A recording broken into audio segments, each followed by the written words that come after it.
A man accused of a horrific double homicide involving a couple and their 2 young daughters right here at a state park known as Devil's Den has been arrested.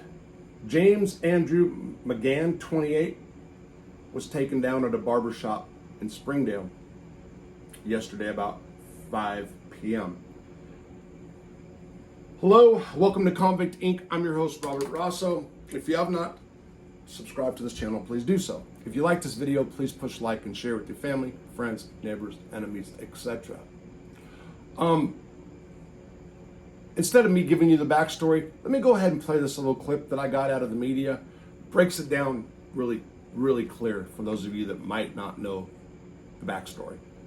Go. Chris, well, it all started as a simple family hike at Devil's Den State Park, but by the end of that trail, Clinton and Christen Brink were dead, their 2 daughters left behind. Here's a look at how the investigation unfolded from the moment the tragedy happened to the arrest just made today. Saturday, July the 27th, Clinton and Christen Brink of Prairie Grove were hiking with their 2 young daughters when they were brutally attacked and killed. The children survived. Now, on Sunday, state police identified the couple and confirmed the case as was being investigated as a double homicide. Monday, authorities released a suspect sketch.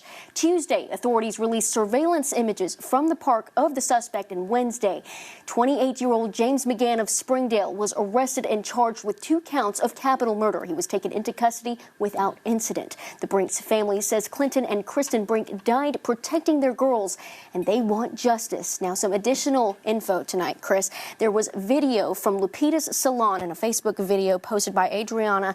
Let's take a look at that real quick. It was posted on her Facebook page. She was apparently in the process of cutting McGann's hair. She saved the pieces of hair from him, gave it to authorities. They're picking it up right there now outside. Okay, let me stop you for a second. So this was the video from outside. This is what we believe was the car that was widely reported in the aftermath of this killing. Investigators said that a car was spotted leaving Devil's Den State Park, a black Mazda with tape over its license plate, and we believe this may be that suspect car, Danielle. We believe that is the one, the 4-door Mazda black, as you can see right out there. Now, we also do believe that he was about to start a school year at a school. We don't know which school yet. He is from Oklahoma, just moved here recently. McGann. So we have this guy who police now say is James Andrew McGann, who's basically, in my opinion, is doing it for a thrill kill, I guess, right? Hunting humans rather than deer. I've thought about this, even thought about saying this. I have had conversations with people in prison about a lot of different stuff. But it did come out many times about kind of one of the things on some guy's bucket list to do was unalive somebody. Just kind of, and I know that sounds crazy. I'm gonna say it maybe 2 out of 10 that I've talked to, and it's not like a conversation that came up all the time, so don't get it twisted. But what I'm saying is, in prison, these type of conversations do happen, and to see a person who, by the way, this guy James, school teacher, just moved here from Oklahoma to start teaching at a school. I saw some media reports say no criminal record. So my point when just saying that is how many people out there really have homicidal tendencies that we don't know about. That was really my overall point, because as a prisoner and talking to guys in prison, some of them will talk a little bit more freely. I was kind of even surprised by the numbers I just gave you. Anyway, this guy now, James, will be in the Washington County Detention Center. And I know this jail really well. Actually, before I do, I want to go ahead and play this about this guy's arrest. Go. This weekend's double homicide in Devil's Den State Park. State police have just announced the arrest of this man, 28-year-old James Andrew McGann of Springdale. He is charged in the killings of Clinton and Christen Brink.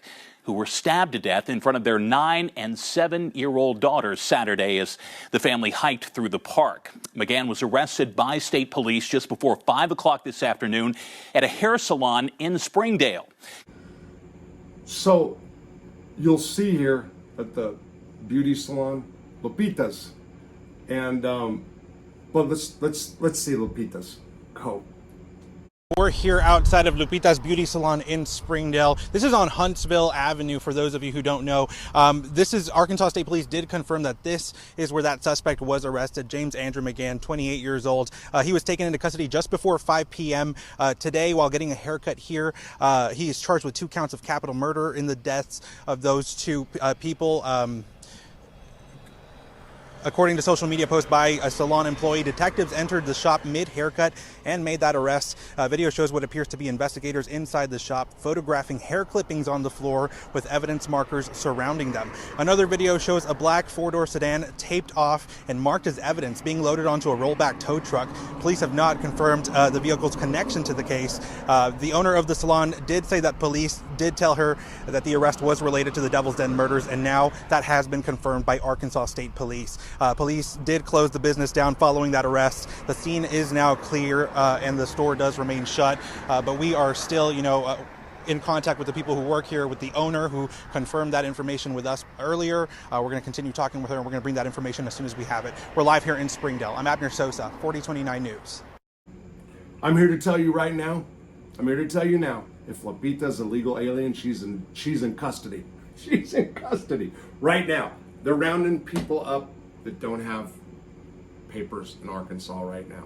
The jails are full, from what I understand. I do know some guys in Washington County Detention Center currently, but here's what I want to say about James's stay in the Washington County Detention Center. You hear all these prison channels, what's this guy's life going to be like? Let me break it down to you. In the Washington County Detention Center. Came in last night, they put him in, I think it's D4 and D5, D2, D4, that's the doors, intake, where people stay. Last time I was brought into D4, they opened the door and there's 5 guys that looked like they were sleeping. As soon as they shut the door, they popped up and they're all wired on meth. They had lines of meth laid out. That was February, 2nd of 2024, I want to say. Anyway, from there they go to the intake barracks, which is A1 is where I went. It was a general population intake barracks. I do believe in the beginning, at least they're going to put this guy in isolation, administrative detention by himself. Now, I was thinking of some other high-profile cases, murder cases, when I was up there. There was a guy who killed his wife, who was on the news a lot, and I believe they had him in B6, which is the sex offender / PC block, okay? I'm not sure what they're going to do with this guy, but let me tell you what his days are going to be like in the jail. Assuming that he's locked down, he's locked down. He can get out an hour a day, not outside rec. He'd have to really, really push to be brought to the outside rec. All they're going to do is say they're short staffed, just to be allowed out into the unit and walk around in the unit, where there's a kiosk for video visits. They have pads that you get and you can actually do video visits off them. The reception sucks for video visits, by the way. Order commissary, actually Sunday night, you can order it all week. List got to be in on Sunday. There's what's called fresh produce, that's not the name, it's fresh something. And that is food that comes, you can order a salad, pizza, hamburger. They actually have some pretty good stuff. The salad's actually the bomb. I mean, it is. And they have like chili fries and stuff like that. But let me say this guy was arrested getting his hair cut. In the middle of his haircut, by the way. In the Washington County Detention Center, they have a no razor policy. You cannot shave your face. People do, and I'll talk about that in a minute. No razor policy. What they do is once a month, and I say once a month because they'll probably say every couple weeks, once a month. A guard with an inmate comes around, the inmate has clippers, and they said, you want your facial hair cut? Yes, they shave it with clippers. That's it. If you want your hair cut, let's assume you wanted a bald head, they put a number 1 on it. No bald heads allowed, no goatees allowed, okay? You can have a goatee when you go in. You can maintain it if you can find something to shave with. now. I have shaved with a rock, like a Flintstone, a shaving rock. If it didn't actually happen, it was like a pebble almost that was sharpened. And you talk about pain. The most common thing that they shave with, contraband, razor-like material, is the plates for electrical outlets, electrical sockets, plate sockets. It's metal. You take that metal, they break it, and they whittle it down, sharpen it. Then they get it, go like this. You talk about pain, it hurts. Once a week I had it done. Cost me 3 soups. Once a week I had it done. And it's usually the Laotians or the Marshallese guys that are doing it. Washington County Detention Center is the widest jail I've ever been in. I have never seen a jail where there's 10 black guys on the floor with open bunks on the top tier and they don't even go. Stay to themselves. I was amazed. That is not every unit. I have seen other units where there was. Half of upstairs would be black and other, and then white downstairs. Majority white in this jail. You have gangs, Universal Aryan Brotherhood, Irish Mob, New Aryan Empire, I think it is. Sorry guys if I messed it up. Aryan Circle was there. I can't think of the other one out of Arkansas. There's a few of them. There's a few of them, and I apologize. Whitest jail I've ever been in, like I said. My prediction is they might put him in general pop. I don't know. The sheriff's a knucklehead. This jail is a good old boy jail, okay? For whether you like that or not, they are. And even if he's not put in general pop, this is what I do think could happen. When he's being transported, walked back and forth from, let's say, visitation of some sort, like an attorney visitation or medical or a court hearing, I think somebody's gonna get him in the hallway. I think somebody's gonna get him in the hallway. Unless he's in, if he goes to general pop, he's got it coming. And they know that, and I believe that they'll allow that to happen if they can get away with it. A lot of lawsuits in that jail. I got one of them pending right now. They don't care. They don't care. The food, actually okay, not enough of it, to be honest. You get used to it, but it's actually edible. There's some flavor to it. Everything, like I said, will be on the kiosk. Any administrative remedies he has to file, all off the kiosk. Overcrowded, loud, drugs. First time I went, no drugs. No drugs I even know of, and I was not seeking, searching, or even trying to find out the first time. The second time I got high the day I got in the intake and in the intake unit. So twice I did methamphetamine coming in February 2024. These are all the buzz. These are tobacco pouches, nicotine pouches. They sell these for $12. Inmates then take these and sell these. I forgot how much a pouch was. People snort these. They break them up, snort them, and you stay up snorting these. That's what they do in that jail. Down in the Arkansas Department of Corrections, who knows what's going to end up happening to this guy? Who can really predict that long term? This is the boogeyman. You know, this is like Brian Colbert. Brian Colbert just randomly picks somebody, it appears, and does this. This guy went, you can see the sketches of him. I've run them. Went and just went hunting humans, and he did it with the daughters right there. These parents, these two people that got unalived, saved their children. God bless them.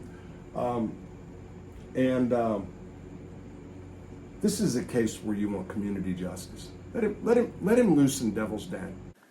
You commit a violent, senseless act here in our state, our law enforcement will hunt you down and bring you to justice, because that's what the people of Arkansas frankly deserve. That's what they've asked for, and that's what this team has been able to deliver this week. Let him loose in Devil's Den. You know, I am, when it comes to prisoners and prison conditions, I've got a soft spot. So let the guy loose in Devil's Den. Give him bond. Give him a signature bond. Hell, let's pretend he's from New York and get him, or California, and give him a signature bond. Let him loose in Devil's Den and see what happens. I'm going to run some pictures of Devil's Den now. Real beautiful spot, 72 miles from my house. If you're in Fort Smith, it's about 30 minutes or so. Really, really neat spot. Otherwise, have a great day.